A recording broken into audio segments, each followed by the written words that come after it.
Բարև ձեզ, հարգելիներս, այսօր մեր տաղավարում հյուրընկալել ենք Էդգար Ղազարյանին, քաղաքական գործիչ, այսօր կարելի ասել ամենաակտիվ, նաև ակտիվիստներից մեկը քաղաքական դաշտում, բարև ձեզ, բարի գալուց մեր տաղավար։ Բարև ձեզ, շնորհակալ եմ հրավերի համար։ Ու միանգամից ուզում եմ ասնեմ հարցներին, չեմ ուզում այդ շնորհակալությունների շարանը եւ բոլորը ճանաչում են ձեզ, պարոն Ղազարյան։ Ամենակարևոր հարցը, որ իմ համար եւ իմ ընկերների համար այսօր կա, դա հայ առաքելական եկեղեցու հարցն է։ Չեմ ուզում, որ դուք կանխագուշակություն անեք, դա անշնորհակալ գործ է, բայց կարեք ասեք, ինչպես սկսվեց, ուր ենք հասել եւ ինչպիսի հանգուցալուծում կարող է լինի։ 1-2 տարբերակ։ Շնորհակալություն։ Նախ սկսենք դրանից, որ հայ եկեղեցու դեմ այս իշխանությունների պայքարը սկսվել է առաջին օրերից, որովհետեւ 18 թվականի մայիսի 7-ին Նիկոլ Փաշինյանը դրված վարչապետ Հունիսին սկսեց մեկ նոր Հայաստան, նոր հայրապետ այդ հակաեկեղեցական շարժումը։ Իդեպ այդ շարժման բոլոր ակտիվիստները, լինեն դրանք աշխարհականներ, թե նախկին հոգևորականներ, հիմա այս process-ի մեջ ակտիվորեն ներգրաված են։ Ու այն ժամանակ իրենք հաջողություն չունեցան, հիշում եք այդ նույն ժամանակ էր, որ վեհապար հայրապետին զրկեցին նաև պետական պահպանությունից, Ալեն Սիմոնյանը ելույթ ունեցավ, ասաց Վեհապարը չի պիտի ժողովրդից պաշտպանվի, ինքը պիտի պաշտպանվի էլի ժողովրդից, բայց այդ ժողովրդից պաշտպանվել չի պետական պահպանությունը, տարբեր միջադեպերից եւ այլնից պահպանության Վեհապարին զրկեցին այդ պահպանությունից։ Իսկ որոշ տենց նշաններ եկեղեցու դեմ ցույց տվել են։ Հետո 2019 թվականին, երբ որ Վեհապար հայրապետը Ռոբերտ Քոչարյանի ոչ թե դատելուն, չդատելուն, այլ խափանման միջոցի վերաբերյալ տեսակետ հայտնեց, որ նախկին նախագահին չի կարելի բանտ նստացնել, մանավանդ չափածուցված գործով, էլի գործը վարույթ արեք, բայց մարդը գոնե տանը լինի, էլի։ Հարձակվեցին Վեհապարի վրա, հիշում եք, էլի Ալեն Սիմոնյանը, ժամանակ ազգային ժողովի փոխնախագահը, առաջին անգամ Վեհապարին Կտրիշ Ներսիսյանը, այդ Ավազանի անունով, Ալեն Սիմոնյանն է դիմել, որ քաղաքացի Կտրիշ Ներսիսյանը, դրանք բոլոր անարգանքի, անարգալից վերաբերմունքի նշաններ են։ Հետո երբ որ 20 թվականի պատերազմից հետո արդեն 21 թվականին բոլորը երբ որ Նիկոլ Փաշինյանի հրաժարական էին պահանջում, զինված ուժերի գլխավոր շտաբը, գիտությունների ազգային ակադեմիան, պետական համալսարան, փաստա բոլորը, այդ ժամանակ նաև Մայրաթոռ ասաց, որ չես կարող ղեկավարել այս երկիրը, հրաժարական դու գնա ուրիշները ղեկավարեն, տրամաբանական պահանջը, որը բոլորը այդ ժամանակ ավելի սաստիկ դարձավ եկեղեցու։ Դրանից հետո Նիկոլ Փաշինյանը ոչ նպատակի չի իմաստեց։ Ես հիմա որ ամեն կիրակի մտում պատարագի ա գնում սուտ այդ իր հանրավա։ Մեկը չի արտում, ասի 21 թվից մինչև 25 թիվետյան չի դու պատարագի չէիր գնում, եթե դու հայ եկեղեցու զավակ ես, այդ եկեղեցու կանոնին հետևում ես, հոգի հարազատ ես համարում ես։ Ոչ մեկին չի գնաց։ Հետո եկավ այդ Վեհապարի ուղերձները հանրային հեռուստաընկերությունում չէր արձակել 2 տարի շարունակ։ Սարդարապատի հուշահամալիրում Վեհապարի դեմ այդ process-ները։ Այսինքն այդ ամեն ինչը միշտ ժամանակի ընթացքում եղել է։ Հիմա 25 թվականին ժամանակագրություն կա այս նոր этаպի։ Մայիսի 22 Բաքվում Կովկասի մահմեդականների վարչության նախագահ Ալաշոքյուր Փաշազադեն հայտարարում է, որ Հայաստանյան առաքելական եկեղեցին վտանգ է ներկայացնում տարածաշրջանի անվտանգության համար։ Ու իրենք էլ որոշում են կայացրել, որ Երևանի ու Էջմիածնի Ղազիաթեն ստեղծել, ոչ թե պիտի ստեղծեն, այլ ստեղծել են։ Արդեն իսկ ստեղծել են։ Ստեղծել են ու հայտարարում է դրա մասին։ Մայիսի 23-ին Հայաստանի կառավարությունը իշխանություն։ Այստեղ մի հատ հարց, որպեսզի բոլորից համար հասկանալի լինի։ Միառժամանակ Նիկոլ Փաշինյանը ձեռնարկեց բոլոր հավատացյալների, բոլոր խմբերի, ինչ որ հավաք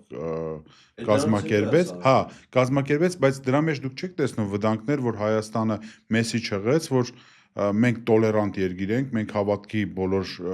կողմերին պետքա տանք ազատություն, բան, այդ նույն Ղազիաթի այդ թեմայի մեջ չեք տեսնում այդ կոնտեքստում։ Տրամաբանականը շատ ձեր դիտարկում է, որովհետև ինքը հենց այդ նույն 2025 թվականի հունվարի վերջ փետրվարին գնաց Միացյալ Նահանգներ։ Այո։ Գնաց Միացյալ Նահանգներ, այնտեղ ինքը ինչ որ բանի ազգային աղոթքի նախաճաշ։ Ազգային աղոթքը դի Ամերիկայի երկրի ներսի միջոցառում է։ Կարող է մենք շտատ ենք խաբար չենք։ Միջազգային էլ չի, էլի։ Ոչ մի երկրի ղեկավար դրան չի գնացել։ Ես մեկ մտածում եմ, ասում եմ, դե ինքը ուտել սիրում է, այդպես երևացել է, ասի երբ որ լսել է ուտել դեր նախաճաշ, ճաշ, երբ դրա բան։ Բայց պարզվեց ավելի վտանգավոր է իր այցելու։ Գնաց է մասնակցում ազգային աղոթքին, որտեղ այցել ասած տարբեր կրոնական ուղղություններ, ոչ միայն քրիստոնեական, այլ նաև ինչ որ մենք աղանդ ենք համարում եւ այլն, դրանց ընդհանուրի հավաքն է։ Ու դրան մասնակցելուց հետո մի հատ կազմակերպություն կա, դա մեր ժողովրդի այդպես հասարակության ուշադրությունից դուրս է, բայց ես ընդ շատ հետաքրքիր բաներ եմ տեսնում։ Կնշեք որը։ Այո, կոչվում է Save Armenia։ Save Armenia։ Save։ Այո, Save Armenia։ Save Armenia։ Ամերիկյան բանով է, ամերիկյան կազմակերպություն է։ Ուրեմն այդ կազմակերպությունը ստեղծվել է 2023 թվականին Ամերիկայում։ Կազմակերպության կառավարման խորհրդի կազմում մենակ մի հայ կա, այսինքն այդ քաղաքացիները ուրիշ ազգություններով որ save են անում Հայաստան։ Ամենը մի հայ կա մեջը խորհրդի կազմում, Թուֆենկյանն է, այդ որ Հայաստանում միլիոնոցներ բանում։ Մնացածը բոլորը ամերիկյան ազգանուններով բանով ես մտել նայել։ Ու հետո նայեցի, պարզվեց, որ դրանք հрьяաներ են, հիմնադիրները, որոնք որ քրիստոնյա են, այսինքն քրիստոնյա հрьяաներ։ Ու այդ կազմակերպությունը, որ ստեղծվել է, եկել են Հայաստան, այստեղ հանդիպում են ունեցել, հանրապետության նախագահ, ջերմուկ էին գնացել այն ժամանակ այդ ադրբեջանական հարձակումից հետո, արտգործնախարարություն, անվտանգության խորհրդի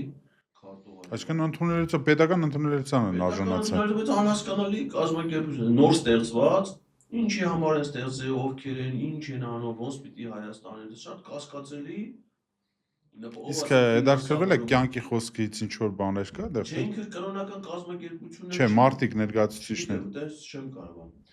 Ու գսանք Ամերիկայում էլի կասկածելի շատ էլի, ովքեր են, չէ, Հայաստանի անունը չեն վերցրել, ինչով իրանք պիտի Հայաստանին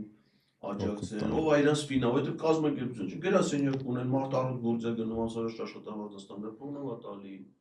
ինչի են տալի։ Կանոնադրություն ունեն նայել եք։ Ունեն, ոչ չէ, գրանցված կազմակերպություն։ Ու այս վերջերս էլ նորից եկել էին Հայաստան բանից, իքը պարբերական է։ Ու այդ կազմակերպությունը Նիկոլ Փաշինյանի պատվին Վաշինգտոնում կազմակերպել է ընդունելություն, որին մասնակցել են նաև տարբեր կրոնական, Հայաստանում գործներ։ Այդ ժամանակ էր հանդիպել կյանքի խոսքի այդ կյանքի Արտուրի հետ ղեկավարը ընդ է, որ նկարները կամա։ Ունդ Հայաստանյա ծառայական եկեղեցի չկա այդ հավաքում։ Դա այո, շատ ճիշտ է շատացիք, դա 25 թվականի հունվարի վերջ, փետրվարի սկիզբ։ Հետո մայիսի 22-ին այդ Ալաշուքյոր Փաշազադեի հայտարարությունը, Փաշազադեն էլ, ասենքն էսպես չի էլ իրան ընկալել որպես հոգևորական։ Պետական պաշտոնյա այդպես մի բան, ասենք, դա Ադրբեջանն է, կոչվում է Կովկասի մահմեդականն է, բայց իր նստավայրը գտնվում է Բաքվում, որտեղ Կովկասի մյուս երկու պետությունները քրիստոնեական պետություններ են։ Այսինքն ստեղծան Իրանը ենթարկվում Կովկասում ապրող ադրբեջանցիները, որտեղ Վրաստանում եկան ադրբեջանցիներ, հիմա որպեսզի Հայաստանում էլ կան ադրբեջանցիներ, այդ հիմիկվա Ադրբեջանի պետական քաղաքականությունն է, չէ, առաջնային այսօր Ադրբեջանի առաջնային խնդիրը Հայաստան ադրբեջանցիներով բնակեցնելն է, այդ արևմտյան Ադրբեջան, վերադարձ, այդ հարցերն է, չէ, ու այս Ալաշուքյորի հայտարարությունը դրան զուգահեռ է ու տրամաբանական է, որ եթե պիտի ադրբեջանցիները կան Հայաստանում ապրեն, ուրեմն պիտի լինեն նաև հոգևորականներ, որ նրանց հոգևոր սպասավորումը իրականացնեն։ Ու սա էլ ասում է, որ իրանց կենտրոնը պիտի լինի Էշմիածինը։ Ու Հայաստանից ոչ մի արձագանք պաշտոնական դրան չկա, բայց մայրաթորից եղավ, հենց հաջորդ օրը, մայիսի 23-ին, ինչը բնականաբար Ինչու չկա, իրանք արձագանքեցին հետևյալ կերպ, դուք ուզում եք պատերազմ։ Չէ, եթե մենք արձագանքենք, կստանանք պատերազմ, այսինքն արեք տեսեք, ոչ մի բանի չարձագանքենք, որպեսզի չունենանք պատերազմ։ Բայց մայրաթորը արձագանքեց անթույլ։ Մայրաթորը առանձին դերակատարություն է այսօր ունի մեր կյանքում, pedagogan այրերի չպատասխանելու եւ հայտարարություններ անելու տեղը այսօր վեհապարն է եւ մայրաթորն անում այդ ամենը։ Ինչ կարա լինի։ Հետո եղավ մայիսի 26-ից 28-ը վեհապարի այցելությունը Շվեյցարիա։ Որտեղից մեկնարկեց։ Ասում եմ մեկնարկը Ալաշուքյորից էր, դրանից առաջ էր 22։ Էդի արդեն այն պայքարի են ձեր ասածը ճիշտ է, այն իմաստով որ ակտիվ փուլը մտավ էլի, որովհետև վեհապարն ինքն էր խնդրել որ այդ հավաքը կայանա, այդ էլ ինչ էր տարբեր քրիստոնեական եկեղեցիների, ոչ թե ուղղակի կազմակերպել, Հայաստանյաց եկեղեցու, Հռոմեական կաթոլիկ եկեղեցու, ուղղափառ եկեղեցու, բողոքական եկեղեցու, բոլորի էկումենիկ տենց գիտական նշանակության հանդիպում էր, որտեղ եղել էր իր նախաձեռնությամբ, իր խնդրանքով։ Ու իր ելույթում ինքը խոսել էր մեր հիմիկվա մարտահրավերների խնդիրների մասին, առանձնացնելով մի քանի կարևորագույն հարցեր, որոնք իր ելույթում հատուկ անդրադարձել են։ Ադրբեջանում պահվող գերիներ, այդ թվում եւ Արցախի ռազմական ղեկավարությունը, Ադրբեջանի ագրեսիան Արցախի նկատմամբ, ցեղասպանություն, բռնի տեղահանություն, արցախցիների վերադարձի խնդիրը եւ ադրբեջանական տիրապետության տակ անցած Արցախի քրիստոնեական, այսինքն համաքրիստոնեական, եկեղեցական մեր մշակութային ժառանգության պահպանության հարցը, այդ բարբարոսությունները, որ անում են մեր բանկերի, եկեղեցիների, գերեզմաների, խաչքարի նկատմամբ եւ այլն։ Այսինքն այն ինչ որ պետք էր։ Ինչ որ բոլորս ակնկալում են, որ պետությունը պիտի անի։ Հիմա իրանք չեն անում, վեհապարը այդ հարցերը բարձրացան։ Վեհապարի ելույթը եղել է ամսի 27-ին, եթե չեմ սխալվում, բայց YouTube-ում տեղադրվեց մայիսի 28-ին։ Այդ ժամանակ մենք իմացանք ինչ ասել։ Մայիսի 29-ին, այսինքն դրա հաջորդ օրը, կառավարության նիստում իր հայտնի ելույթն էր, որտեղ Իրանից չդարձագանքեց Աննա Հակոբյանը։ Այո, եկեղեցուն վերաբերյալ ոչ մի հարց չի քննարկվում, այսինքն ոչ մի հարց չի առնչվում, այսինքն եկեղեցիները չուլանեն, եկեղեցիներում աղբ կա, եկեղեցիներում կռավատ կա, բոտաս կա, եսիմինչ կա, մենք եկեղեցինս են, այսինքն այդ իր հարցակում ընդի սկսվա։ Ու այո, իր կնոջ գրառումը ու կնոջ ավելի վտանգավոր, որ եկեղեցականները նաև մանկապիղզներ են եւ ու նաև անկեղծորեն Աննա Հակոբյանը իր գրառման մեջ խոստովանեց թե ինչի համար, որովհետեւ գրել ասում է այդ ինչ եք շվեյցարիաներում խոսում հայրենիքի վերադարձի, եսիմ ինչի մասին, շվեյցարիաներում խոսում են ինչ-որ վարժություն։ Դե կանեք մի քիչ գասմունքային են, չնայած իրեն այդքան դիպենալոց չի, բայց այդ դեպքում դրսևորվեց էլի, որ ինչի համար են այս ամեն ինչը մարդու կնիկ սկսում նախաձեռնել։ Ու դրանից հետո սկսվեց այս ամբողջ process-ը, այս ամբողջ process-ի մեջ արդեն Ձեզ սրբազանների ձերբակալությունը, սկսեց Սամվել Կարապետյանի ձերբակալությունը, դե Սամվել Կարապետյանը այսինքն կարանք հասկանանք, որ այն ինչ որ մենք սովորական քաղաքացիներս համարում ենք մեր ամաստել չի կարա լինի, կարմիր գիծ է, ոնց կարա եպիսկոպոսներին ձերբակալեն, դենց այդ աշճան չի անցնի, մենք համոզվեցինք, որ այս մարդու համար չկա կարմիր գիծ։ Ու այնօր գիտես ինչ, ասենք, եթե եպիսկոպոսը հանցանք գործածել լինի,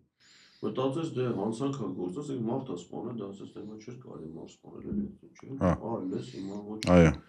Բայց ասեք ոչ մի բանի համար Միքայել Սրբազանին դատել գիտեք ինչի համար։ Մի կարծիքի, որը ինքը արտահայտել է 2023 թվականին ու մի անգամ հերկվել է, որ այդեղ հանցակաց 24 թվականին Դանիել Յոնիսյանը ասում է այդ 23 թվականի կարծիքը վարույթ նախաձեռնեք հանցանքա Դանիել Յոնիսյանի կարծիքով։ Դատախազությունը Դանիել Յոնիսյանն ասում է հանցանք չի։ Չենք նախաձեռնել վարույթ։ Հետո 25 թվին այդ նույն բան այդ ընթացքում Միքայել Սրբազանը Բայց այս անգամ Դանիել Յոնիսյանը բան չասեց։ Իրանք ուղղակի հիշեցին, որ Դանիել Յոնիսյանը այս անգամ կսված էր ուրիշ գործեր։ Հա, Իսկ Արագածուտնի բան չասեց։ ձերբակալվել է Դանիել Յոնիսյանի տված բանով հաղորդումով։ ու ամբողջ այդ թեմի հոգեվորականները որ այդ օրը ձերբակալ։ Այսինքն ընդ որում նայեք, որ հոգեվոր սրբազանները ձերբակալվեցին, նրանք ովքեր հրապարակային խոսք ունեին։ Ովքեր նաև հրաբարակայինորեն դեմ էին այն ճուլանացման process-ին, որ ասում են։ Ասենք եթե ինչ-որ մեկին մի բանով հիմա 10 տիրադավներին ամեն մեկի վրա Արթուր Վանեցյանն չի ասում։ 10-ն թե արդեն 11 են։ Հա։ Իմանալով 11 են արդեն։ Դենի եպիսկոպոս չի։ Հա, դե ինչև է, էլի տիրադավ չի։ Տիրադավ չէ, դա բոլորենք են ծխական կանոնների կա մի քանի հոգի հավաքագրված, ինչ որ հոգեվորականներից մեկը գրել էր, ասում է դրանց ամենին 5 միլիոն փող է տվել։ Հա, տեսեք, որբիսի ամիջ բանը ամբողջական է լինի, էլի, մերս որ կարանանք կոնկրետ հասցնենք մեր ժողովրդին, թե ինչ է կատարվում։ Քանի հոգի են եպիսկոպոսներ եւ եպիսկոպոսներ, այդ քանակը դուք գիտեք 50-ից ավել է, ինչքան գիտեմ։ Ասենք տեսեք, ինչա 50-ից ավել կա, որից 40-ը պաշտպանում են հայ առաքելական։ 40 եպիսկոպոս չեն, 10 են դա եպիսկոպոս։ Չէ։ Նիկոլ Փաշինյանի չէ։ Ընդհանուր իրանք 50-ից ավել են։ 50 թող ինձ ներեն, ես չգիտեմ, եկեղեցական չեմ, բայց իմացել եմ, որ 50-ից 70 ինչ որ հաստող չափ են։ Ընդամենը 10-ը, որը մի ժամանակ լացում էին պատերի տակ, թե էս եկել եք թուրք եք դուք էսուն վրա եկեք, այդ մարտիկ ինչ որ կոմպրոմատների տակ հուդա դարան, գնացին պաշտպանելու Նիկոլ Փաշինյանի թեզերը, որը Նիկոլ Փաշինյանը ես իմիք որից ասում եմ, ժողովուրդ ջան, հիշեք, ամենադաժանը այդ 10-ի հետ ալնելու Նիկոլ Փաշինյանը, սա հիշեք։ Մանավանդ որ ամենախոցելին է դրա։ Տեսեք, ինչա, այսինքն փոքրամասնությունը թելադրող է ուզում դառնալ։ Ախ չէ, բացի դրանից օրինակ հիմա փոքրամասնություն են վեհապարին աջակցության հարցում իմիք բա։ Վեհապարը մեր եկեղեցուն իր առանձնահատկություններ ունի։ Օրինակ Հռոմեա կաթոլիկ եկեղեցու առաջնորդին, Հռոմի պապին, ընդունում են միայն կարդինալները։ Հավաքվում են, ընդ որում գաղտնի են, դե կարդինալներից բացի ուրիշ մարդ չկա, հավաքարար չկա։ Փակում են, իրանք փակում են այդ վանքում, մենակ իրանք են ու գաղտնի ընտրությամբ ընտրում են Հռոմի պապին։ Հետո այդ քվեաթերթիկները վառում են, այդ սպիտակ ծուխը որ կա, այդ քվեաթերթիկները վառելու ծուխն է, այսինքն ոչ հետ, ոչ մի բան դրանից։ Այնտեղ նյութ են գցում, ուղղակի որ սև լինի։ Սևը սկզբից է վառում, հենց Հռոմի պապը ընտրվում է։ Նյութ են բանանում, որ սպիտակ լինի։ Բայց այդ ծուխի բանի իմաստը, այդ քվեաթերթիկները վառել են, այսինքն հետ մենակ իրանք եկեղեցու ընտրում են ոչ միայն իրանք եկեղեցու առաջնորդին, այլ նաև պետության ղեկավարի։ Վատիկանը մակում գնացված պետություն է նաև, Հռոմի պապը համարում է պետության։ Գաճաշ պետություն է, հասկանալ։ Հիմա ամենայն հայոց կաթողիկոսին ընտրում են ոչ միայն հոգևորականները, այլ նաև աշխարհականներ, ընդ որում ամբողջ աշխարհից, այսինքն որտեղ մենք առաքելական եկեղեցու թեմ ունենք, այդ թեմում թեմական խորհուրդ են հրավիրում, բոլոր ակտիվ քրիստոնյաներ, ովքեր պարբերաբար եկեղեցի են այցելում, հանգանակություններ են անում, հաջող խորհրդի կազմում, պատվիրակ են ընտրում իրանց թեմից։ Բոլոր թեմերի պատվիրակները, նաև եկեղեցականները, այդ թվում բոլոր եպիսկոպոսները, բոլորը միասին ընտրում են ամենայն հայոց կաթողիկոսին։ Այսինքն ստացվում է, որ հիմա Գարեգին երկրորդը, որը տենց է ընտրվել, ամբողջ աշխարհի հայերի կողմից ընտրվել է, ու մեկ է մի 40 հայ ասում են չէ, մենք ամբողջ աշխարհի հայերի ընտրության հետ համաձայն չենք։ Պիտի փոխվի այդ ոնց կա դες բաները։ Այս մեկ։ Երկրորդը, ամենայն հայոց կաթողիկոսը ընտրվում է անժամկետ, այսինքն ցմա։ Այդ ինչ է նշանակում, որ քանի որ մեր եկեղեցին ստեղծել է ինքը Հիսուս Քրիստոսը եւ կաթողիկոսի օծմանը խորհուրդը դրա տենց է, ներկայա Սուրբ Հոգին, այսինքն դա այդ ընտրությունը արդեն համարվում է որպես Աստծո դրսևորում։ Հետևաբար Աստված ինքն է որոշում, թե կաթողիկոսը ինչքան պիտի պաշտպանի։ Այդ իր որոշելիքն է։ Մեկ է պարզվում է, այդ Վազգեն Միրզախյանը ասում է չէ։ Ես ասում եմ հիմա թող ինքը չլիվա։ Աստվածը խո դու չես։ Դու ընդամենը սրբազան ես, չէ՞, որ պիտի ծառայես։ Բայց դու սրբազան ես, որ պիտի ծառայես Աստծուն ու իր ստեղծած եկեղեցուն, սկսել ես դրանց փոխարեն որոշումներ կայացնել։ Կամ ասեն ջերմուկի տեր գալուստը Աստվածը գալուստն է, դες բանոց կլի։ Լավ, պարոն Ղազարյան, տեսեք։ Գալուստը սրբազանի բարեկամն է, բերել դրել։ Հիմա ասեք թե նա ոնց կա, այսինքն նրանք դուրս են, չի, մենք հիմա տիրադավ բառն չի նրանց բնորոշ, որովհետև նրանք մտնելով քաղաքական process-ների մեջ, իրանց անձնական խնդիրներից եւ այլնից ելնելով, դուրս են եկել Աստծո, դա ոչ թե վեհապարի դեմ, այլ Աստծո դեմ պայքար են տանում։ Հետևաբար նրանք ոնց կարան Աստծուն ծառայող համարվել։ Դրա համար միայն շատ դեպքերում մեզ հագախոսացողները ասում են ինչա վեհապարին Աստծո տեղ դրեցիք։ Այդ մարդիկ խորը չեն ընկալում ինչու մասին է խոսքը։ Վեհապարը ինքը մարդ է, բայց այդ մարդուն ընտրել է Աստված։ Եթե Աստված թույլ է տվել, որ ինքը մինչև այսօր իր սիրտը բաբախում է եւ ինքը մեր կաթողիկոսն է, մենք պետքա ուղղակի խոնարհվենք Աստծո կամքի դիմաց։ Ոչ թե վեհապարը։ Մեր եկեղեցիներում ես պատարագի եմ գնում կանոնավոր։ Մենք աղոթք ենք հղում պատարագի ժամանակ վեհապարի առողջության եւ երկարամյա գահակալության համար, այսինքն մենք միայն դա ենք խնդրում Աստծուց։ ուրիշ բան չի կարող անել։ Ինչ ես կարող եկեղեցու զավակը ասես Աստված ջան, մեր վեհապարի հոգին առ կամ չգիտեմ իրան ասա թող ինքը չլի վեհապար, որտեղ Նիկոլը չի ուզում որ ինքը Նիկոլ բան ինքը ազգային մեր հարցերից է խոսում հիմա գերիներից է խոսում, արցախցիների վերադարձից է խոսում, Նիկոլն էլ չի ուզում դրա մասին խոսա, որ Ալիևին նեղություն չտա, Աստված ջան, սպանի մեր հետ, սպան կլինի։ Տեսեք, պարոն Ղազարյան, մենք խնդիր ունենք, ես կարճ կձևակերպեմ իմ հարցս։ Իրանք լինելով փոքրամասնություն կարողանում են օգտագործել, չգիտեմ ինչ բաներով, ուժայիններին մեծ քանակությամբ ու տեսեք, օրինակ Մասիսի այդ քահանան, այդ բանը եպիսկոպոսը կարկալուց եղավ, այո։ Չկարկալուց չի եղել, թեմի առաջ։ Հանել են պաշտոնից հանել, կներեք, հա, պաշտոնից հանել են եւ ուրիշ քահանա է նշանակվել, ուրիշ մարդ է նշանակվել, բայց չի կարողանում իրագործել իր իսկ պարտականությունները։ Ինչ է, հանցագործությունը հասկանում եմ, այսինքն շարան է հանցագործությունների, մեկը չի։ Ինչն է խնդիրը, որ մարդիկ չեն ուզում անցնել, որ ստեղ չկա հին ու նոր, ստեղ կա կոնկրետ եկեղեցի, կոնկրետ վերջի ճյուղն է, որից մենք հիմի բռնված ենք։ Ինչու մարդիկ չեն հասկանում, ինչու են իրանք մտածում, որ եթե իրանք դուրս գան, ուրեմն Ռոբերտ Քոչյան կամ Սերժ Սարգսյան կամ ինչ որ մի հատ քաղաքական, բա ինչի չեն գալիս դուրս։ Նայեք, օրինակ հակառակը Նիկոլ Փաշինյանն է մնացել մենակ։ Տեսեք, դա հունվարի 6-ին երկ կազմակերպեց, չէ՞։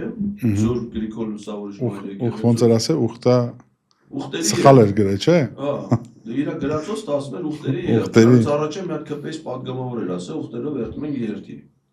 Ուխտա երթ, այսինքն եկեք գնանք ուխտա երթ, այսինքն ուխտերի երթ, տենց է, հայերենով։ Մենք չենք դա ասում, իրանք են ասում։ Իրանք են ասել, չէ, մենք ընդամենը իրենց գրածը կարտացել են։ Հիմա այդ ուխտերի երթի որ իրենք կազմակերպել են գնա շատ քիչ թվով մարդ համար ու ինչն է հետաքրքիր որ ալենս մեզ դասե ուխտերի երթ մի անգամ Ես սպասում եմ որ այդ աննպին տայք գնացեք այնի առաջի շարք որ եթե այդպես թեմա կա ինքը հանգարցունես չլի այդպես թեմալի ինքը մեջ չլի գնացեք այնի առաջի շարք նա ասենք եկեղեցու բացածը կապ չունեցող եկեղեցին վիրավորող մարդ չէ էլ ասում էր եկեղեցիներում կոկա-կոլա են ծախում գինի են ծախում նույն ալենը Հիմա լսել է ուխտերի երթ, էլ գնացեք այնեն դե առաջի շահ է, աղբերից սովորական երթ է, հա։ Ընդ որում, բանն էլ քաղաքապետարանի կողմից արտոնված չի եղել։ Նախապես, ասենք, մենք օրենք ունենք, գոշում է հավաքների ազատության մասին օրենք։ Ինչ գիտես կան անգամ են մերժե քաղաքապետարանը հավաք ու երթ անեն, որ ժամկետում չես դիմե, այս ինչ բանը պակաս ես գրեմ, այս ինչ տեղը հարմար չի երթևեկությանը։ Անօրինական երթ։ Մի օր առաջ Նիկոլ Փաշինյանը հայտարարում, ընդ որում Ինչու մարդիկ դուրս չեն գալիս ի պաշտպանություն։ Դուրս չէին եկել։ Այդքան ասելուց հետո Չէ, այն մարդիկ, ովքեր օրինակ տեսեք, չգիտեմ դուք այնտեղ ներկա պիտի կա որ եղած լինեք, երբ որ կային խոսակցություններ, որ Նիկոլ Փաշինյանը ու եկան Թալինի քաղաքապետով եւ այլն, ինչու չկար ընդ կանած կես միլիոն մարդ։ Ակնկալիքը ձեր ճիշտ է, բայց ամենայն դեպս ընդ այնքան մարդ եղավ, եկեղեցին պաշտպանող, որ ծրագիրը խափանվեց։ Կապ չունի, ես օրինակ սպասում եի, որ պաշտպանության հարցում պետքա հերթագրվեին մարդիկ։ Ճիշտ է ձեր ակնկալիքը։ Ինչու չեն ելնում։ Դե ընդհանուր մեր այս ժողովրդի մեջ վերջի շրջանում բան կայլի։ Չեն գալու, որ սա իրոք ապակաղակական Գիտեք, ինչ մնացած հարցերն են ապակաղակական։ Չէ, մնացածին չէ։ Արեք տեսեք, իրանք մի ուժելի չեն տեսնում, որ կներեք այս բառիս համար, միգուցե իրանք ինչն է պակաս, որ մենք տեղ չենք հասնում, թե ինչ որ Ադրբեջանի հրամանով է սա, այս ամեն գործընթացը։ Ինչու իրանք չեն տեսնում այդ զուգահեռը, որ Փաշազադեն ասեց, Նիկոլը ասեց։ Փաշազադեն ասեց, «Սենց պետք է լինի», դենց եղավ։ Հիմա նույն ձևի կարելի է, չէ՞, մտածել ասել, բա մարդիկ, ասենք խո հավ չեն, չէ՞։ Բայց չեն հասկանում, ասենք օրինակ Ադրբեջանը հիմա Հայաստանին իր արտադրած բենզինը չի ուղարկում։ Ասենք օրինակ նորմալ մարդը պիտի հասկանա, չէ՞։ Նորմալ օրինակ ես ինձ համարում եմ նորմալ մարդ։ Ես կարդում եմ, տեսնում եմ Ադրբեջանի ղեկավարների հայտարարությունները։ Իրանք հիմա Հայաստանին դիտարկում են որպես թշնամական պետություն։ Այո, դրա համար հարաբերականորեն ասում են։ Հունվարին Ալիևը հարցազրույց է տալի ադրբեջանական լրատվամիջոցներին։ Ասում է, որ Հայաստանում, եթե մենք նկատենք մի հատ օջախ, որը վտանգ կզգանք Ադրբեջանի անվտանգության համար աշխարհագրությունը կապ չունի ոչնչացնելու ենք։ Ու ասում է մեր զինված ուժերն էլ հիմա պատրաստ են ցանկացած խնդրի լուծման, այսինքն ինքն է գլխավոր հրամանատարն է, չէ՞։ Եթե այսօր հանձնարարում է Զաքիր Հասանովին Երևանի վրա գրող, այդ գրողը կազմակերպում են, դրա զորավարություններն էլ ամեն տարի Նախիջևանում արվում է։ Ոչ միայն նախի, Ղարսում նույնպես։ Հայ թուրքականը, ասում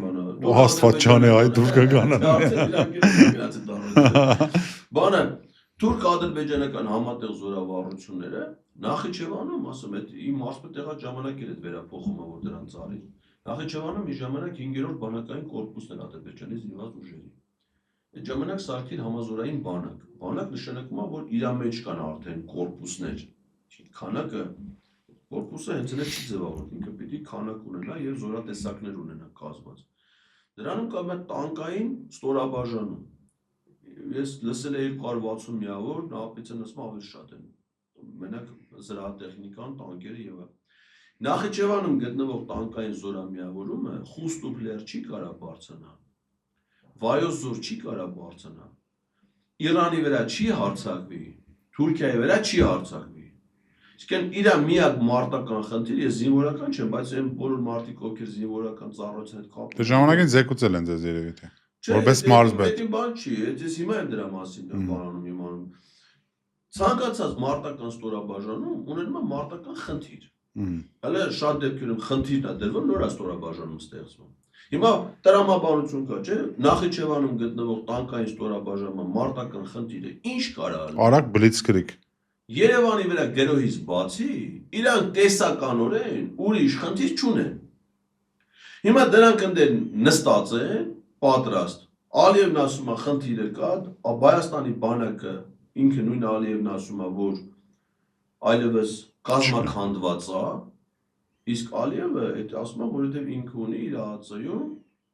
արտաքին ռազմական հետախուզության ծառայություն, որ ամեն օր ընդ մի 50 առնվազն 60 աֆիցեր գնում են գործի, կոմպյուտերը միացնում են, սոկն ու կոֆեն դնում են ու Հայաստանից բացի Հայաստանի զինված ուժերը ուրիշ բան չեն նայում։ Mən չեմ ասում իրեն դիվերսիոն խմբեր են ուղարկում, գալի նայում ինտերնետ են նայում, բացի Հայաստանից իրանք ուրիշ բան չեն նայում։ Հետո այդ մեն ում են զեկուցում, ինչ են զեկուցում, Ալիևին են զեկուցում, ասում են դե բանակ չկա։ Նրանց նախարարը Պապիկյանն է, նախկինում դատված, գեներալներին տարի կախել են տուրնիկների վրա, որ աշխատավարձ տան, գեներալ տուրնիկետի ինչ գործ ունի, չէ, որ իր խնդիրը, հենց հիմա բարձրագույն սպայական կազմի վերապատրաստման դասընթացներ են, փորերը վերցրել են, Պապիկյանի առաջ վազում են, որ աշխատավարձը 300,000-ով ավելանա։ Բանակի թիվը պակասեցրել են, ֆինանսավորումը կրճատել են, սպառազինություններ չեն առնում։ Բայց տեսեք, այդ սպառազինությունները չեն առնելու դեպքում Փաշինյանը առաջարկություն արեց բլոգերներին, մեր նման բլոգերներին, չէ, առաջարկություն արեց, ստորագրեն ինչ որ չի հետագայում ինքը ինչ որ տեղ դրա մասին խոսը, գաղտնիության ստորագրություն ու ասեց արեք տանեմ ձեզ ցույց տամ թե մենք ինչ եք արել, ուղղակի ես ուզում եմ հասկանամ։ Օրինակ ես հասարակ բլոգեր ես, տանեմ մի հատ ինչ որ չէ, նոր ներգի հոդով բան ցույց տան։ Ես ինչ պետք է հասկանամ։ Նեն հարայի խորհրդի նախագահին է մատենադարանի տնօրեն ասում են։ Բայց ինչ պետք է ես հասկանամ։ Իսկ որ նայեմ, ես ների խաղաղ ռագատկա չի ունեցել։ 100% էլի, ասում են տեխնիկով է խաղաղ, համարդը, բայց տեխնիկով է խաղացել։ Հիմա գնացել ասում են մենք նորագույն զենք, դու ինչ գիտես զենքը ինչ է, նորագույնը որն է, ոչ նորագույնը որն է, չէ՞ դի կոմպետենտ մարդը լետ ամեն ինչ։ Դրանց այդ քարոզչականով այդ բանը տարածում են։ Բայց բանակը փաստացի հիմա չունեն Ադրբեջանն էլ քանք մեր թեմային։ Հայաստանը ընկալում է որպես ճշնամական պետություն։ Հայաստանը ունի ազգային անվտանգության ռազմավարություն, բոլոր երկրները դա ունեն, Հայաստանն էլ ունի։ Մեր ռազմավարությունը վերջին անգամ ինքը փոխվել է ընդհանրապես։ Արցախը մտնում է մեջ նորից։ Հələ չի փոխվել։ Վերջինը հաստատվել է 2020 թվականի հուլիսի 7-ին։ Այսինքն մենք այսօր մինչև հիմա այդ դրանով, այսինքն Արցախը մենք Հայաստանը Արցախի անվտանգության երաշխավորում։ Ոչ մի բան չի փոխվել։ Ու ես ասածս ինչի է, որ եթե դե բան չի փոխվել, Բայց պաշտոնյա դիրքորոշումը փոխվել է, պետական դավաճանությունը օրենքում հենց է դա։ Քրեական օրենսգրքում ասում է պետական դավաճանությունն է Տշնամու կողմը անցնելը, տշնամու գաղտնի տեղեկությունները հրապարակել է։ Եվ տշնամու կողմ, այսինքն տշնամական կողմի դիրքորոշումները էսա, դու սկզբից ուրիշ դիրքորոշումներ ես ունենում, հետո քեզ վերիբով կային անում, վարձատրում են կամ եսի ուրիշի պատճառներով։ Հայրենասիրական դիրքորոշումներից հետո որոշում ես ու ասում ես, որ ես իմ ամենամեծ սխալն եղել եմ, որ ես հայրենասեր եմ եղել։ Հա, բա որ սխալվել ես դրա պատասխանով պետք է դա։ Այսինքն հայրենասերն էլ է այսօր մեր մոտ հիմա մեր երկրն էլ մեր օրենսդրությունը։ Բայց ինչ պետք է լնես։ Դա դաղացնում դրան։ Չէ, ինչ պետք է լնես, ըստ ոնց եք մտածում, ըստ Նիկոլ Փաշինյանի, եթե հայրենասերը դա վտանգ է պետություն ունենալու համար, ինչ պետք է լնես, ապա։ Դելես մենակ փող սիրող, փոր սիրող, ասում եմ որտեղ հաց ընդեղ կա, չէ՞, իրա ասացվածները որ գնում են պատերին բան են անում։ Մենք լավ սովորեք, որ լավ ապրեք։ Չէ, դպրոցներում մեստր Մաշտոցի խոսքերը հանել են Նիկոլ Փաշինյանի խոսքերն են կպցնում։ Լավ սովորեք, որ լավ ապրեք։ Պարոն Ղազարյան, լավ ապրելը որն է։ Կաթողիկոսի եղբորը, սովորել ոնց է լավ ապրում։ Կաթողիկոսի եղբորը, կաթողիկոսի նամյոկներով, KGB-ի գործակալ, հրաբարագումներ տարբեր փաստաթղթերի իրական կամ ոչ իրական։ Տեսեք, արեք ես դες դուք քաղաքական գործիչ եղել եք ու կաք այսօր քաղաքականության մեջ դուք կարաք ինչ որ բաներ բայց սովորական հասարակ քաղաքացի տեսնում է կապուտ պեչիատ անուն ազգանուն ինքը երկար չի կարա մտածի ինքը այսօր պամիդորը հավաքել է եկել է տուն ամեն անկեղծորեն եմ ասում այն մարդիկ ով մեզ կերագրում են իրանք ժամանակ չեն ունեցել նայեն հետաքրքրվեն թե ինչ ոնց ալնում փաստաթուղթ ընդհանրապես հա չէ տվել են ինքը դրել նայել օր ասում է ճիշտ է էլի անունը կա էլի ուրեմն KGB-ի գործակալը հետո մարդը թող նայ մեզ լսի ու մենք էլ իրեն ասենք ախպեր ջան 86 թվին սովետական միության պետական զինված կառույցների ուժային կառույցների միակ աշխատանքային լեզուն եղել է ռուսերենը այսինքն եթե Հայաստանի տարածքում սովետական բանակի ստորաբաժանումներ են եղել դրանք վայքի բարբարով չեն խոսել դրանք ռուսերեն են խոսել սա 86 թվի KGB-ում ռուսերենից բացի ուրիշ թուղթ չի եղել բլավ ասենք թե այդ մարդը որ նայում է իր աստունը թղթեր կա չէ բայց ինքը երկար այդքան չի մտածում ցավը իր աստուն թղթեր կա չէ բոլոր թղթերը որոշ ժամանակ որ մի տարի արևտակ մնում են դուսում են դեղնում են հա աշխարհի բոլոր 86 թվի թղթերը դեղին են բացի այդ մեկից Թեդի ոնց է դա սպիտակ մնաց իրանք իմացել են որ դի պետք է գալու մի օր Նիկոլ Փաշինյանին սպիտակ ա եղել մնացած բոլոր թղթերը հարցը չէ տրամաբան ինչու դադի չեն տալիս Նիկոլ Փաշինյանին արհամարում են ոնց չեն տալի չէ օրինակ տեսեք հենց կոնկրետ եզրասը կարա դադի տա Նիկոլ Փաշինյանին այդ ձեր ասած կեղծ փաստաթուղթ հրաբարակելու համար ու ամբողջ հայությանը ցույց տա որ ինքը KGB կամ երկրորդը այդ ժամանակ եղել է մի պետություն ասենք այդ հիմի որ ԱԱԾ-ն ասի պետք դու օգնես օրինակ ոչ թե գործ տաս մարդկանց վրա այլ օգնես քո գործունեությամբ Հայաստանի անվտանգության համար ես օրինակ առանց ստորագրության միգուցե նաև օգնեմ իմ երկրից անվտանգությունն է այն ժամանակ սովետական միությունն ա եղել ու եթե անգամ հավաքագրված մարդիկ են եղել իօքուտ սովետական միության ինձ թվում է էդի մեծ վնաս չեն տվել իրանք հիմա Հայաստանի բոլոր պետական պաշտոնական կայքերում մի հատ վառվող տենց բան կա կետ կա հենց հիմա մտես գովերեմ իրաց կայքը ծանուցիր այսինքն եթե մի իրավախախտում ես տեսել մեկը կոռուպցիա բանում ասում են տեղեկացում ես դրա մասին, էլի որ մենք որպես պետություն այդ հանգ ստուգենք, չէ։ Հիմա ով որ դա անում է, պետությունը խնդրում է, չէ, որ իր քաղաքացիները իրան օգնեն, որ ինքը իրավախախտումներ բացի։ Այսինքն դա վատ բան չի, չէ։ 86 թվին ինչի է դա վատ բան էլի, եթե ելել է։ Հա, եթե ինքը ում դեմ է, ասինքն ծառայել KGB-ում, Հայաստանի, որը ապագայում անկախանալու է։ Ասում եմ, քանի որ Եզրասրբազանին Պուտինը մեդալ է տվել, հա։ Ուրեմն բանա Եզրասրբազանը հիմա Ռուսաստանի Հարգելի Վլադիմիր Վլադիմիրովիչ Պուտին հանգարց ձեր մտքով չանցնի ինձ կամ պարոն Ղազարյանի մեդալ տակ չտիրախավորվենք Կուրակ կլնես դու ես չեմ ուզում Իհարկե ես որևէ արժանիք չունեմ Ռուսաստանի Լավ եթե լուր Բայց ասեք հիմա սենց հարց բանը Ղազախստանի նախագահ Նիկոլ Փաշինյանին պարգևատրել է չէ իրանց ամենաբարձր ոսկե արդի։ Բայց Ռուսաստանը չի պարգևել, ես ոնց ոչ մի ձևով պարգև չի ստացել ինքը։ Դե հաղորդումը հաց են տալու, տմա այդքան իրեն ներիք։ Հա։ Ղազախստանում ոսկե արդի շքանշան են տվել։ Հիմա ինչ Նիկոլ Փաշինյանը ղազախական շպիոն է։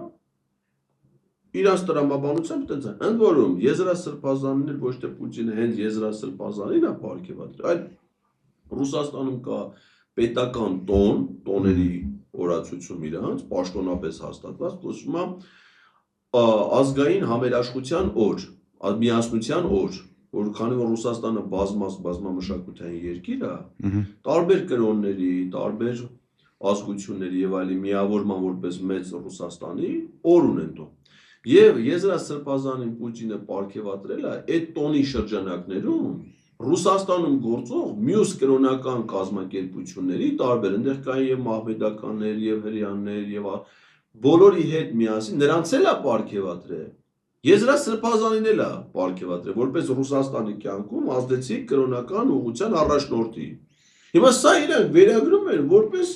Օրինակ ես համաձայն եմ որ Հայաստանի Հանրապետության դեմ գործող յուրաքանչյուր լրդես եթե բացահայտվում է ձերբակալվի ու հիմնովի դատարանում ապացուցվի եթե դու ուղագի անում ես հայտարարություն դու հանցագործություն ես անում մարդու վրա ոնց պարաժ ես անում Ես հիշում եմ անցած տարի պարգևատրեց օրինակ Հայաստանում ռուսերենի ուսուցչի որ Հայաստանի քաղաքացի է ինքը հիմա քրեական հետապնդման տակ չի Չէ, ասեք Մենք հետաքրքրվենք Ռուսերենի տարածման գործում կնոջ վաստակը մեծ է եղել եւ Ռուսաստանը որպես պետություն գնահատել է այլ պետության քաղաքացու, չէ, հիմա այդ դրա վատը ո՞րն է Պարոն Ղազարյան, դուք պատրաստ եք նախաձեռնությամբ հանդես գաք գրություն գրեք Հայաստանի Հանրապետության կառավարությանը եւ պատկան մարմինների, որովհետեւ լուստրացիա լինի Հայաստանում։ Չէ, դες բան չի կարելի անել։ Դե չի կարելի անել, ապա հարց։ Ինչու կարելի է մի մարդու չէ հանել ու ասենք ցուցադրել, երբ որ քեզ պետք է։ Իսկ այն մնացած 10 տիրադավներին, որը դու ունես, ասենք սիրուն պահում ես, ասում ես նայեք հանեմ։ Տես արեցի։ Հիմա ասեք թե տես Վանեցյանը ասա, չէ՞ որ հաստատ դրանց վրա կոմպետենտ Վանեցյանը որ ասում են պատահական չի ժամանակ։ Ինքը կարտացել է հաստատ։ Կարտացել է հենց ինքն ասի։ Հիմա եթե կա, չէ, եթե դու այդ 10 տիրադավ դրանից ես վախենում։ Բայց չես մտածում, այդ ծառայությունները, որ դրա մասին իմացել են, մեկը դրանց ասել է, չէ։ Այդ մեկը էլ կա, չէ։ Եթե դրանց ասել է ուրիշն է ասի, էլի։ Դա տոն չունի, ինգեր չունի, բարեկամ չունի, որ դա ասի։ Էլ չեմ ասում, որ դրանցի շատերը կոմպրոմատները վերեկները ման են գալի։ Էլ մի հատ դրանցից մեկը կա։ Հետը մի հոգի միշտ քայլում է։ Նայում ես ասում ես, արա դա փաստոր դրա կոմպրոմատ է։ Կոմպրոմատը դա ման է տալի։ Կոմպրոմատից վախեցած դրանց հետ առնի կոլակա։ Շատ լավ, պարոն Ղազարյան, շատ լուրջ թեմայի եմ հիմա անդրադառնալու, որը համացանցը ուղղակի պատրել է։ Սալավյովի հայտարարության մասին է իր հաղորդման ժամանակ ինքը արել է շատ կոշտ, շատ զարհուրելի հայտարարություն, որտեղ նշել է նաև Հայաստանի անունը։ Տեսեք, ես հիմա հարցը կբաժանեմ երկու մասի։ Առաջինը, ինչպես դուք կարձագանքեք նման հայտարարություններ, չենք նայում Ռուսաստանից է, Վաշինգտոնից է, Բրյուսելից է, որտեղից ուզում ալնի, համարում եք արդյոք դա վտանգավոր հայտարարություն, դա մեկ։ Երկրորդ մասը, կուզենամ ասեմ հետևյալը, ինչ ուղերձ կանեք այն մարդկանց, ովքեր արձագանքում են, ովքեր ունեն հանրային լսարան, որովհետեւ իրենց պատասխանի մեջ իրանք լինեն համահունչ եւ չսերմանեն հակառուս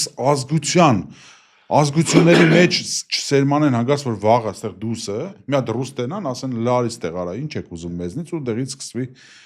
ինչ եք տեսնում դուք սրա տակ Նախ ես կարծում եմ որ Սալավյովի հայտարարությունը ինքը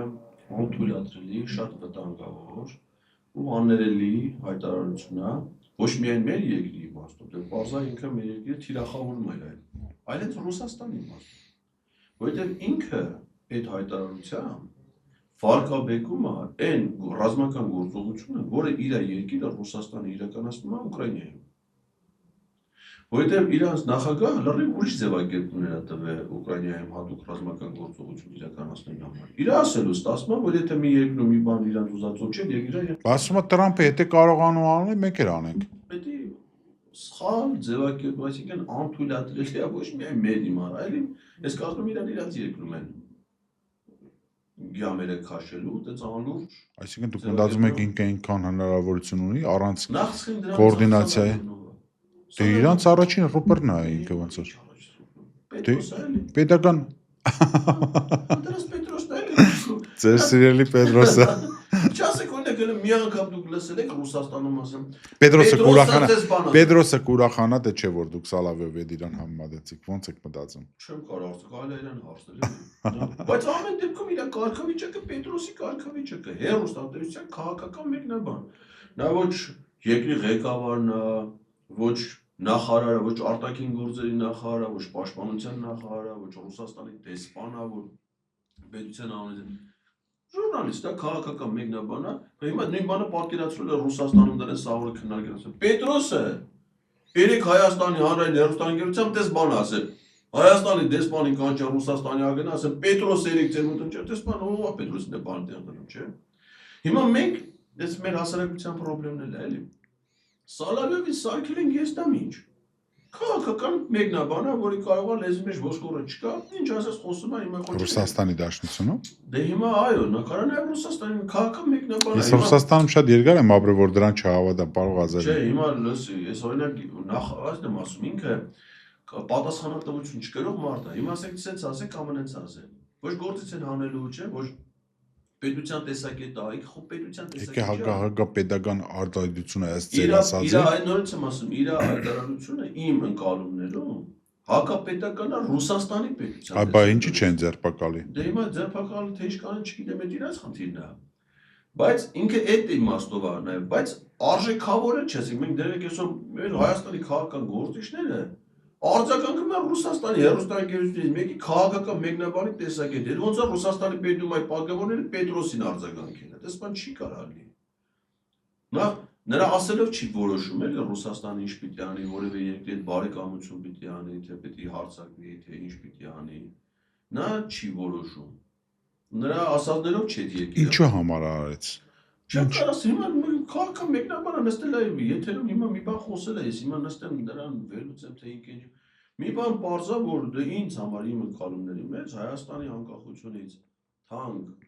արժեքավոր որևէ բան գոյություն չունի։ Իմ համար բնության մեջ ամենաարժեքավոր դա Հայաստանի Հանրապետությունն է։ Այսինքն դուք մտածում եք, որ իմ պատասխանը որպես բլոգերի համարժեք կարողներ Սալավյովի հարցին։ Չեմ կարծում, որովհետև ձեր հեղինակությունը բարձր է։ Չէ, ես լուրջ եմ իմ հարց տալիս։ Այսինքն այն որ դեսպանին կանչեցին, պետքա չկանչվեր։ Իհարկե, ինչ կարիք կա, ասեք այդ ձևի արժեվորը։ Ասեք դեսպանին կանչում են, երբ որ ես եմ դեսպան եղել, երբ որ պետությանը պաշտոնյանը հայտարարություն անում։ Այսինքն եթե Ռուսաստանի արտաքին գործերի նախարարը հայտարարեր, որ Ռուսաստանը պետքա ռազմական հարձակում անի Հայաստանի վրա,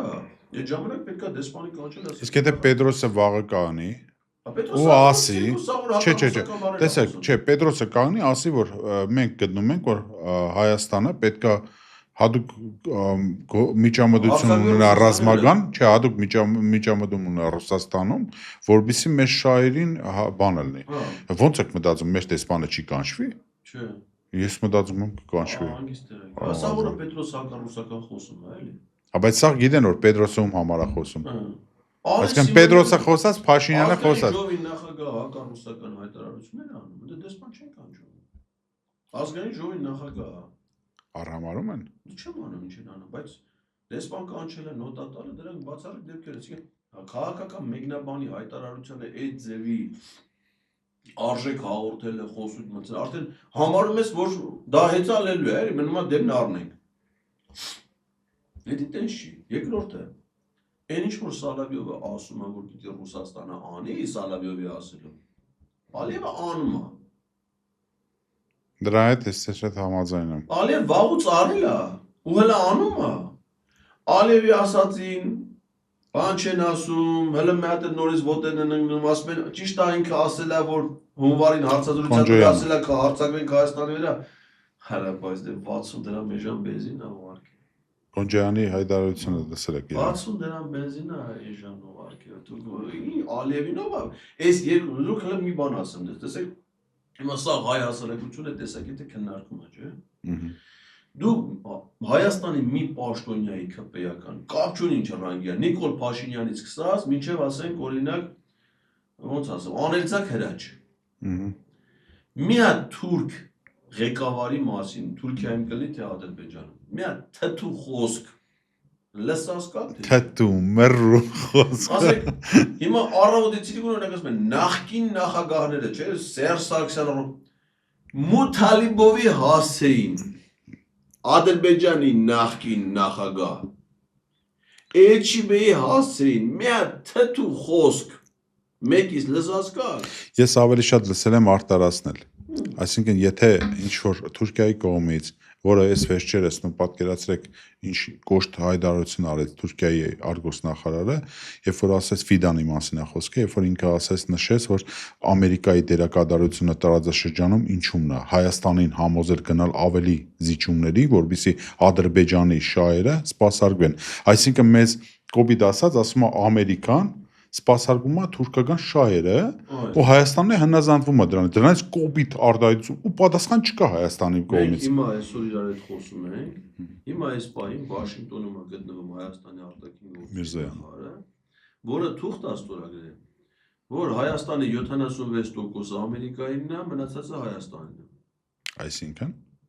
Թրիպ է։ Ես կարդացել եմ բացատրեք մարդկանց, որովհետեւ մարդիկ հասկանան, ինչ 76-ի մասին է խոսքը։ Ճանաբարի հասույթի 76%-ը դրան, որպեսզի հիմա այդ երկաթգիծը անցնի։ Այդ երկաթգիծը պիտի ֆիզիկապես լինի մի հատ ընկերություն սպասարկի։ ՉՎԿ։ Մի հատ նոր ընկերություն է ստեղծել, որը 76%-ի բաժնետերը Ամերիկայի Միացյալ Նահանգներն է։ Այսինքն 76%-ը բաժնետիրական ընկերություններից ով որ կապ ունի, գիտի ինձ քվեարկությունը բաժնետոմսերով է։ Այսինքն Հայաստանը ընդ է սուվերեն չի։ Բայց այսպես նստի լսի, այսինքն եթե ինքը ինչ-որ բանի շատ դեմ լինի, դա կապ չունի, դնելու են քվեարկության երկու քվեարկող են, որոնցից մեկի ձայնը 76% է, 51 էլ երիկեր։ Բայց 76 է։ Այսինքն ինքը թուղթն է ստորագրել է, հանձնել է, չէ՞, թրիպը 25 թվականի օգոստոսի 7-ին Վաշինգտոն։ Դա Մեղրին Ադրբեջանին հանձնելու փաստաթուղթն է։ Հիմա էդի ստորագրել են հանձնել են, եկել ասում են Իս Սալավիովն ասում է, որ Ռուսաստանը կարող է ինքը դա անի։ Էնի ելե Սալավիովն է, նախարար չի, պաշտոնյա չի ասում է, սրանք անում են։ Այդ անողներին ասող չկա, դա Ղարաբաղը 100% տվին Ադրբեջան, դա 100% է, էլի հարաբերությունը։ Մեղրին մեջերտի կլեվոր մնացել։ Տեսեք, Մեղրին ասեցիք, պարոն Ղազարյան, քիչ է ժամանակ մնացել, բայց այս ինքան է շատ նոր տարուց հետո Թրամփը ինքան է սա խառնել Պուտինի հետ, որ տեսեք, Իրան, Պարսկաստան, անմիջական մեր հարևան, չեմ ասի բարեկամ, բայց ստրատեգիչկի ինչ որ մենք շահեր ունենք իրար հետ կապ։ Կասեք, ինչ վտանգներ է պարունակում, եթե հեղափոխություն լինի։ Ես ոնց նայում եմ, նկատում եմ, այսքան ահռելի մեծ զոհերի եւ առճակատման մեջ, միգուցե նաեւ Թրամփը միջամտի Իսրայելի հետ հարվածներ հասցնի։ Այդ դուք ոնց եք մտածում, կարա դա անդրադառնա զինվորական միջամտության Ադրբեջանի կողմից այդ ճանապարհը բացելու համար, դա մեկ։ Երկրորդը հարցի, ադրբեջանական դիասպորայի այսքան լուր լինելը, այս եթե նայում ես օջախներին, ադրբեջանական այդ բանը, սա բանը, որը Իրանում է, հյուսիսում, դիասպորան ամենակիչ միջամտություն ունի դրա մեջ։ Ինչ վտանգներ դե կան, թե ի օգուտ է մեզ, որ իրանք քիչ են այդ ամեն ինչում ներգրաված։ Իրանում լարվածության մեծացումը միայն վտանգներ է պարունակում Հայաստանի համար։ Ու այդ վտանգների պայմաններում Հայաստանը ոչ թե ինչով ներաձեռնարկում, որ դրանք հնարավորինս զսպի մեղմի, այլ հակառակը լրացուցիչ, ոնց որ այն ժողովրդական բան կա, չէ՞, ասում են կրակի վրա բենզին լցնեմ։ Ոնց որ իր կողմից ավելի բարդացնի իրավիճակը։ Ինչի նկատի ունեք։ Լրիվ ճիշտ է ձեր մոտեցումները, որ դուք մտածում եք, ես էլ եմ այդպես մտածել, որ հայտարարում են, որ Ամերիկան կարող է նորից ռազմական ինքը ուղիղ հարված հասցնի 25 թվին հասցրել է։ Այսինքն 25 թվին բացի դրանից, որ Իսրայելը Միացյալ Նահանգների աջակցությամբ, թույլտվությամբ, համաձայնությամբ պատերազմել է Իրանի դեմ փոխադարձ հարվածներ են հասցրել։ Ամերիկյան ռազմաբազայից, ընդ որում ոչ թե Եվրոպայի տարածքից նավերի վրից, այլ Ամերիկայի տարածքից։ B2-ը դուսը եկել է, ռմբակոծել է, հետա գնաց է, խնդիրը լուծել է, գնացել է։ Այդ ուղիղ հարված է եղել։ Հիմա նշանակում է մի հատ էլ կարա դանի, այլ օբյեկտների կարա դանի։ Ու նշանակում է այս հարվածությունը ստե մեծանում է։ Այդ պայմաններում Հայաստանը բերել է Հայաստան-Իրան սահմանին դնում է ամերիկյան բանակ, բազա։ Բայց թրիփի անվտանգությունը պետք է ապահովի, ասում են ամերիկյան պահնորդական կազմակերպություն։ Կարա լինի թուրք ինչ-որ ընկերություն, Ամերիկայում գրանցված, ինքն է վերցնում այդ անում։ Իր կարգավիճակը որն է։ Ամերիկայում վաղուց այդ գաղափարը կա, այս վերջի շրջանում Ռուսաստանում էլ է դառնում, Ռուսաստանում կոչվում է Վագներ։ ՉՎԿ Վագներ, հա, որը աշխարհում ռուսական շահերն էր սպասարկում։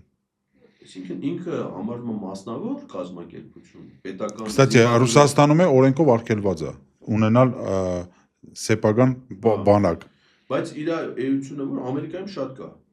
Ինքը համարվում է մասնավոր, ոնց որ ասենք Հայաստանում մեջ կան, չէ՞, պահնորդական կա, հիմա օրինակ Հայաստանում շատ պահնորդական կազմակերպություններ կա։ Տարածքներ են հսկում բան։ Նրանք ոնց են անում են ոչ մարտական զենքերով, չէ՞, կարող ասենք այդան խանութից էլեկտրաշոկ առնել։ Դուբինկով Գազովի պիստոլետ ունենան թեկու։ Այն ինչ որ թույլատրելի է, դրանցով կարելի է։ Այսինքն ինքը AK Կալաշնիկով ավտոմատ չի, պուլեմյոտ չի կարա առնի, տանկ չի կարա ունենա, էլի մասնավորը։ Ամերիկայի եւ նաեւ Վագները Ռուսաստանի, նրանք մարտական զենքերով մասնավոր կազմակերպություններ են։ Այսինքն դրանց միակ պատվիրատուն պետությունն է։ Պետությունից բացի իրանք ուրիշ, այսինքն այս շերը ֆիրմա է, այսի քո կլիենտն է, այսի կլիենտը չէ, տես չի։ Միակ կլիենտը պետությունն է։ Պետությունն էլ իրան տալիս է մարտական զենք, մարտական հաշվարկ, խնդիր,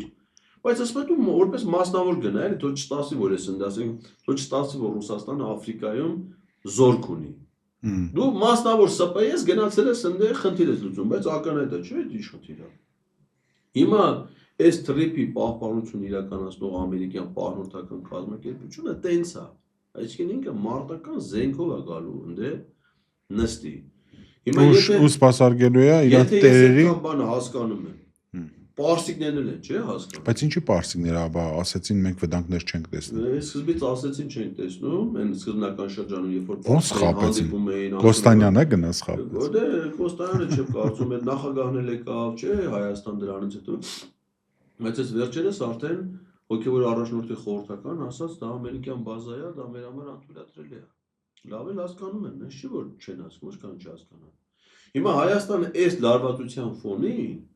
բերում է այդ սահմանի վրա, դնում է ամերիկյան ռազմաբազա։ Ես նաև ուզում եմ հիշեցնեմ մեր հեռուստադիտողներին,